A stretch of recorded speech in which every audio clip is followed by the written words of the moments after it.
Financiamento das festividades de carnaval devem ser públicos ou privados? Público. Públicos. Em parceria com privado. Parceria Seguinte. público-privada, que agora tá na, né, agora Tá na em moda, né? É, moda, né? parceria público-privada. Gente, o seguinte, ó.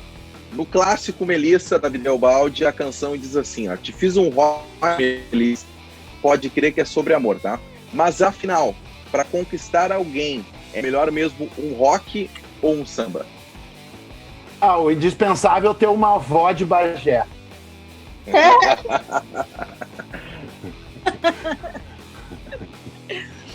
Então, eu, por experiência própria, carnaval. Mas um rock dá para dar uma diferenciada. Então, Seguinte, essa é boa aqui. Essa aqui define caráter, hein? Essa define caráter. Qual bloco, presta atenção, qual bloco tu faria parte, tá? Unidos do churrasco ou os acadêmicos do sushi? Unidos do churrasco. Olha aí! Vocês combinaram, né? Vocês conversaram antes. Tá certo. eu vou dizer que eu fico balançada. Não, eu vou no churrasco também. Unidos do churrasco, tá tudo certo. Mais uma. O que acontece no carnaval fica no carnaval? Às vezes Sim. tu até esquece no carnaval. Mas fica no carnaval. Calma.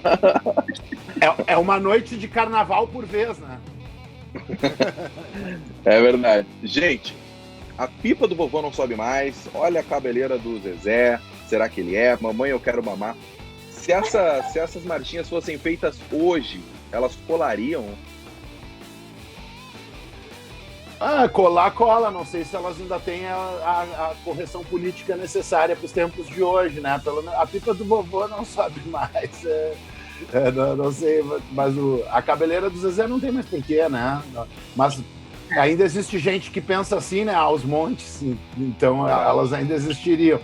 E a música, né? O embalo das músicas, o ritmo e tudo mais, isso é um clássico, né? Não se pode negar isso. Então são grandes sucessos. Grandes sucessos tem seus erros e vão se ajustando conforme os tempos, né? Sim. Desculpa. Eu acho que a que menos ofende hoje em dia é a pipa do vovô, acho. Né? Se for parar para pensar a letra e tal. Mas ela só não é mais tão necessária depois do Viagra. Com certeza. As coisas evoluíram.